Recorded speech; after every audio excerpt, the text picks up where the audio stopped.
আজি চাওক আমি অসমীয়া যুৱ মঞ্চৰ তৰফৰ পৰা আচলতে আমি ডিব্ৰুগড় জিলা প্ৰশাসনৰ লগতে দুলীয়াজানত আমাৰ এতিয়া সমজিলা যিহেতু ঘোষণা হ'ল সমজিলা একোটুকু আমি আচলতে স্মাৰক পত্ৰ প্ৰদান কৰিছিলোঁ। ইয়াতে ষ্ট্ৰীট লাইট আজি বছৰ বছৰ ধৰি ষ্ট্ৰীট লাইট স্থাপন কৰিলে, কিন্তু ষ্ট্ৰীট লাইট আজিলৈকে ষ্ট্ৰীট লাইট জ্বলি নুঠিলে। আমি দাবী কৰিছিলোঁ যে দুলীয়াজানত যিখিনি ডিভাইডাৰ স্থাপন কৰিলে ডিভাইডাৰ মানে ৰিফ্লেক্টৰ ব্যৱস্থা কৰক, কিন্তু ৰিফ্লেক্টৰ ব্যৱস্থাও আজি তাৰিখলৈকে নকৰিলে। তাৰ বাবে আচলতে দুৰ্ঘটনা সংঘটিত হৈছে। আমি বাৰম্বাৰ আজি জিলা প্ৰশাসনক আমি অসমীয়া যুৱ মঞ্চৰ তৰফৰ পৰা বাৰম্বাৰ জনাই আছো যে তেওঁলোকে এইখিনি ব্যৱস্থাখিনি তেওঁলোকে কৰিব লাগে, ষ্ট্ৰীট লাইটৰ জ্বলোৱা ব্যৱস্থা তেওঁলোকে কৰিব লাগে। এতিয়া ডিভাইডাৰ ৰিফ্লেক্টৰ ব্যৱস্থা কৰিব লাগে, কিন্তু তেওঁলোকে বাৰম্বাৰ আমি তেওঁলোকক জনাই আছো যে দুৰ্ঘটনা হৈছে, মানুহৰ মৃত্যুবৰণ হৈছে, কিন্তু তেওঁলোকৰ আজিলৈকে গা লৰা নাই। কিন্তু পৰৱৰ্তী সময়ত আজি আপোনালোকৰ এই নিউজ চেনেলৰ জৰিয়তে তেওঁলোকক সকীয়াই দিব বিচাৰিছো, পৰৱৰ্তী সময়ত কিন্তু অসমীয়া যুৱ মঞ্চই এটা বৃহৎ আন্দোলনৰ কাৰ্যসূচী ল'ব। এই আন্দোলনৰ কাৰ্যসূচীত কিন্তু পথ অৱৰোধকে ধৰি বিভিন্ন ধৰণৰ কাৰ্যসূচী ল'বলৈ কিন্তু অসমীয়া যুৱ মঞ্চ বাধ্য হ'ব। সেই বিষয়ে আচলতে সমজিলা আয়ুক্ত যিজন আছে অসীম বৰগোহাঁইক আমি বাৰম্বাৰ জনাই আহিছো।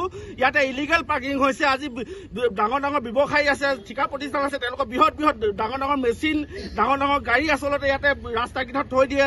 ইয়াত ব্যৱসায়ীসকলে বালি ষ্টক কৰে, হেৰি কৰে। সেইখিনি বিষয়েও কিন্তু স্মাৰক পত্ৰ আমি অসমীয়া যুৱ মঞ্চই স্মাৰক পত্ৰ দিয়া হৈছিলে। তাৰ পিছতো কিন্তু আজি তাৰিখলৈকে তেওঁলোকে আমাক একো সুদুত্তৰ দিয়া নাই।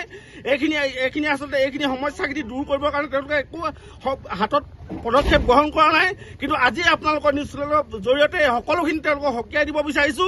জিলা প্ৰশাসনৰ লগতে অইল ইণ্ডিয়া লিমিটেডক আৰু APDCL সকলোকে সকীয়াই দিছো, তেওঁলোকে ষ্ট্ৰীট লাইট জ্বলোৱাৰ ব্যৱস্থা কৰক। জিলা প্ৰশাসনক সকীয়াই দিছো, তেওঁলোকে ডিভাইডাৰত ৰিফ্লেক্টৰ ব্যৱস্থা কৰক। অন্যথা কিন্তু অসমীয়া যুৱ মঞ্চ কিন্তু মনে হাত সাৱটি বহি নাথাকে, বৃহৎ আন্দোলনৰ কাৰ্যসূচী কিন্তু গঢ়ি তুলিব দুলীয়াজানত। হয়, আপোনালোকে দেখিছে, প্ৰত্যক্ষ কৰিছে। আমিও দুলীয়াজানৰ নাগৰিক হিচাপে ইয়াত বহুত দিনৰ পৰা ইয়াতো ভুগি থাকিবলগীয়া হৈছে। এই ৰাস্তাটো প্ৰায় টিপলিঙৰ পৰা ৰেলৱে ষ্টেচনলৈকে আজি প্ৰায় 10-12 বছৰ মানে হ'ল, কিন্তু আজি ৰাস্তাৰ কাম সম্পূৰ্ণ নহ'লে। আপোনালোকে ইয়াত প্ৰত্যক্ষ কৰিছে যিসমূহ ষ্ট্ৰীট লাইট আছে, সেইখিনি খালি লাইটৰ খুঁটাবিলাকে আছে, মানে লাইট জ্বলাৰ কোনো ব্যৱস্থা নাই। আৰু লগতে ডিভাইডাৰসমূহত যিবিলাক ৰিফ্লেক্টৰ লগাব লাগে সেইবিলাক কোনো আজিলৈকে ব্যৱস্থা নাই। সেইকাৰণে এনেকুৱা দুৰ্ঘটনাবিলাক হৈ আছে।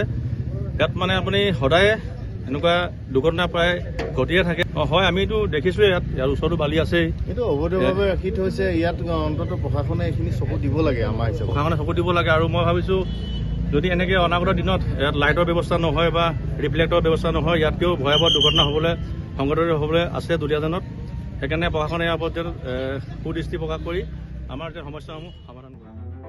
নিউজ 12 অসম নৰ্থ ইষ্ট, যাত্ৰা আমাৰ অবিৰত, সংকল্প অপ্ৰতিৰোধ্য।